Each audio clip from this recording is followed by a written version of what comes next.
The monk introduces himself as Defei. Their conversation gets interrupted when the man returns with the bowl of water and asks for a favor. He explains that his son wants to become a monk. His wife brings out the children, and she points to Asaji as the one who wishes to become a monk. Asaji already has his hair cut.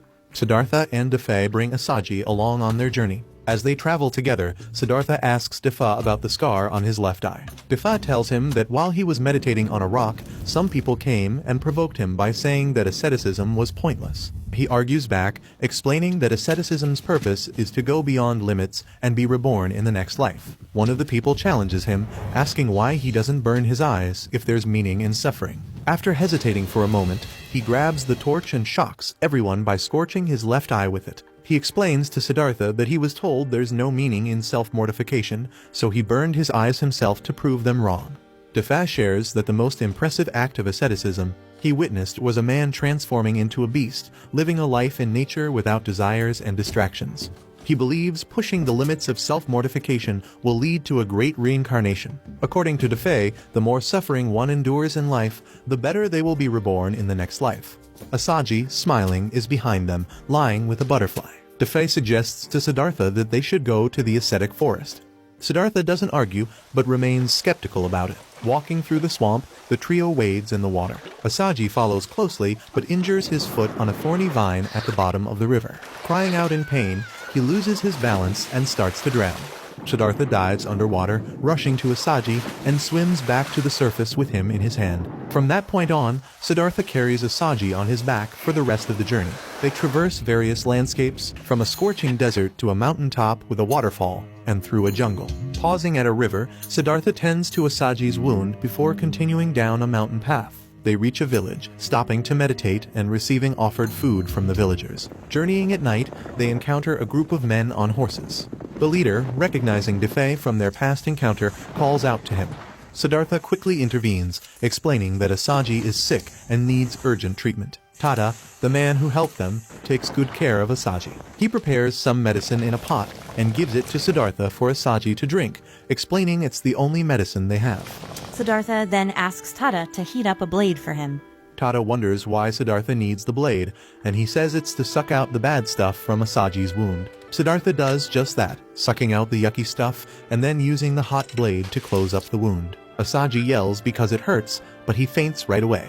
Tada tells everyone that Asaji isn't breathing. In his sleepy state, Asaji wonders if he's already dead when he hears a voice. It's Siddhartha's mother, now a god, telling him he can't die yet because he's meant to live alongside Siddhartha. She asks Asaji to please support Siddhartha. Siddhartha is doing CPR on Asaji, and suddenly Asaji starts sweating and coughs, showing he's alive. Both Tada and Siddhartha feel relieved and say he's a tough kid. Tada shares that in the past, he would have used his power to possess a bird and find better medicine. Defei, now awake, asks if Tada still has that power, but Tada explains he has lost it. Unfortunately, Asaji is still in danger as his fever won't go down unless his leg is healed. Defei shares with Tada that he heard from Naradada about a mysterious child named Tada, who had the unique ability to possess things. It turns out, when Tada was a child, he could swap his body with animals.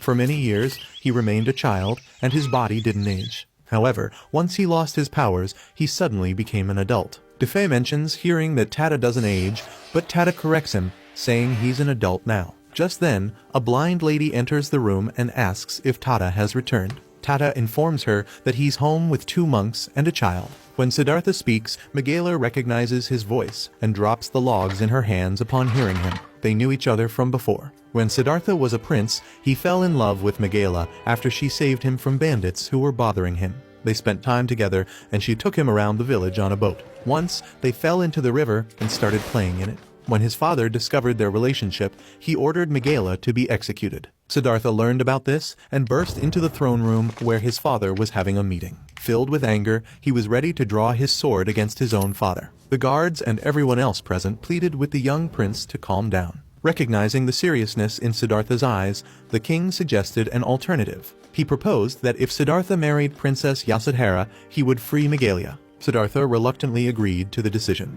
However, upon arriving at the courtyard, Siddhartha discovered that a guard had burnt Megala's eyes with a sword as her punishment. Despite the pain, Megalia didn't harbor hatred towards Siddhartha and was happy to have met him. She wished for him to become a great king. The guards took her away and dropped her off, leaving her to wander despite her blindness. Siddhartha was so hurt that he scraped his finger against the pavement, causing it to bleed. Siddhartha is still in shock after seeing Megalia after all those years. He apologizes to her, feeling remorseful for not becoming the great king she had wished for. Hurt, she runs out of the room. Tada, who has heard about Siddhartha's name, asks him if he is truly the prince and mentions he has been looking for Siddhartha. Tada informs Siddhartha that his village was attacked by Kosala soldiers, resulting in the murder of his family, friends, and the destruction of his village. Tada expresses his strong dislike for Kosala soldiers and reveals that he has been fighting against them. However, due to his social standing, there were limits to what he could achieve. Tada emphasizes that ending a war between countries is a task only a king can accomplish. He earnestly implores Siddhartha to become a king and destroy Kosala, as he seeks revenge for the suffering and losses he and his people endured. Outside, Megalia pants heavily, trying to catch her breath while overhearing their conversation. Tada continues to pester Siddhartha to become a king. Siddhartha, however, asks him to wait for 10 years. He explains that he plans to pass through Magadha and enter the ascetic forest. Siddhartha declares his intention to practice asceticism for the next decade. He adds that if he hasn't found his answer by then, he will return to his country. The next morning, Asaji wakes up and starts yelling about a whirlwind. He dashes out of the house, still shouting about it. Tada and the others don't believe him since it's sunny. Asaji races down the hill to the village, yelling to the villagers that a whirlwind is coming, telling them to evacuate. But sadly, no one responds to his urgent calls. Suddenly, the wind starts to pick up speed, swirling into a whirlwind. Asaji urgently tells the villagers to run as fast as they can. Unfortunately, it's too late, and the whirlwind is nearby. It tears through the village, sucking in stray villagers and ripping houses off the ground. In the chaos, Asaji manages to rescue a young child who is almost sucked into the wind. After a while, the winds pass, and calm returns to the now torn-up village. Siddhartha and the others arrive at the village, witnessing the chaos that unfolded. To their surprise, they discover that Asaji can predict the future. He had also foretold that he would die in 4 years, 4 months, and 4 days. Siddhartha, Defei, and Asaji set off for the forest to train.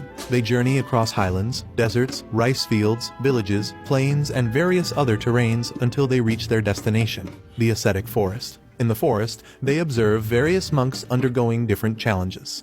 Asaji walks up to a swamp where a man emerges, startling Asaji and causing him to fall backward. Siddhartha asks the man if submerging himself under the swamp is also a method of training. The man explains that it's a bottomless swamp for practicing holding one's breath. Defoe further explains various training methods to Siddhartha, like using a tree for hanging, burying oneself in the sand for fasting, and using a casket to clear the mind. Defoe states that the ascetic forest is the most suitable place for such training. Siddhartha and Defei sit on a bush of thorns, meditating. Despite the flies disturbing them, they remain in the same position for a long time, completely ignoring the various weather conditions and happenings around them. Asaji doesn't participate, but watches them instead. Siddhartha is eager to discover what lies at the end after this self-mortification. They also attempt sand fasting, and by this point, both Siddhartha and Defei are already quite skinny. Siddhartha notices Asaji making markings on a tree and walks up to him. He asks what Asaji is doing, and Asaji responds that he is counting the days. He explains that 365 markings on one tree represent 1 year, and he will die on the 5th tree, saying it with a smile. Siddhartha questions why Asaji is already counting the days to his death, asking if he isn't scared of death, but instead waiting for it. Asaji responds that he is scared, but it cannot be helped. Siddhartha tells him that he would have gone insane if he were in Asaji's place. He then asks Asaji how he lives each day without fearing death. Asaji replies that he does so by fulfilling his purpose in life. Asaji jumps around, smiling, as he tells Siddhartha that he will be able to be reborn as something greater than a man.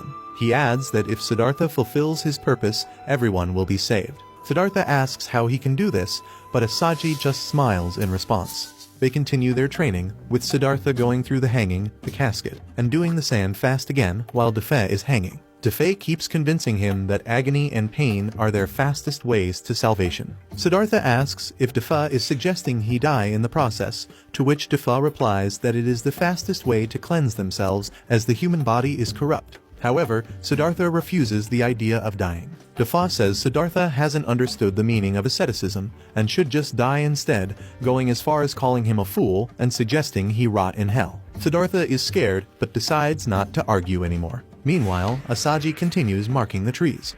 Siddhartha begins to wonder if it's foolish to get absorbed in torturing oneself and questions if all these extreme practices will really lead to salvation. Siddhartha faces a tough time, but thankfully, Tata steps in to help him out. Tata brings Siddhartha to a river and gives him water, saving him from being really thirsty. Siddhartha wonders why Tata came to his rescue, and Tata says he won't let Siddhartha die from the training. Tata even offers him an apple, but Siddhartha says no because he's fasting. Tata tries to force Siddhartha to eat, but then some monks come over. Bifei, the leader, comes up first and asks Tata if he's the one who took Siddhartha from his training. Defa shouts at Tata, telling him not to bother Siddhartha's training, and even calls him a devil for distracting Siddhartha. Tata asks Defei if he's seriously okay with Siddhartha dying, turning to give Siddhartha the app, but Siddhartha still says no to the apple. Defa says that dying while doing tough training brings eternal glory, and Tata shouldn't mess with Siddhartha's training. Defa shouts at Tata to go away, and the other monks start chanting for Tata to leave. Suddenly, Tata notices smoke and runs towards the shack where Megala is. It's on fire! Siddhartha, hearing Megala's name, becomes more aware. Tata hurries and finds some monks burning the shack. He pushes them out of the way and dashes into the burning shack, yelling for Megala. Spotting her in a corner, he quickly grabs her and carries her out just before the shack collapses completely. Tata takes Megala to hide in a cave. When Siddhartha comes near, Tata warns that he'll cut anyone who gets close. Siddhartha identifies himself, and Tata calms down. Siddhartha asks about Megala's condition, and Tata says she's sick. Siddhartha wants to see her, but Tata explains she's too unwell to meet him. They came to save Siddhartha, not the other way around. Siddhartha decides to enter the cave and meet Megala, but she shouts at him not to come closer. She's in pain, gasping heavily, and crying as her body is covered in boils. Siddhartha kneels beside her, deeply affected by her condition, and asks how much more she has to endure. In the next training session, which involves hanging off a rope over a cliff, Defa asks Siddhartha if he's thinking about Megala. Defa instructs him to focus on the training, but Siddhartha says he can't ignore people suffering. Defa insists that it's wrong for someone in the ascetic forest not to practice asceticism. Siddhartha argues back, saying they don't understand and nobody in the forest is experiencing as much pain as Megala. Tata takes care of Megala, bringing food for her, but she doesn't want to eat it. She tells him to go wherever he wants because there's no hope for her anymore. Tata says she shouldn't talk like that, but she insists that if she dies, he'll be free. He puts the food aside, hugs her, and promises to save her. Siddhartha watches this happening from outside the cave. Asaji opens the coffin where Siddhartha is, and Siddhartha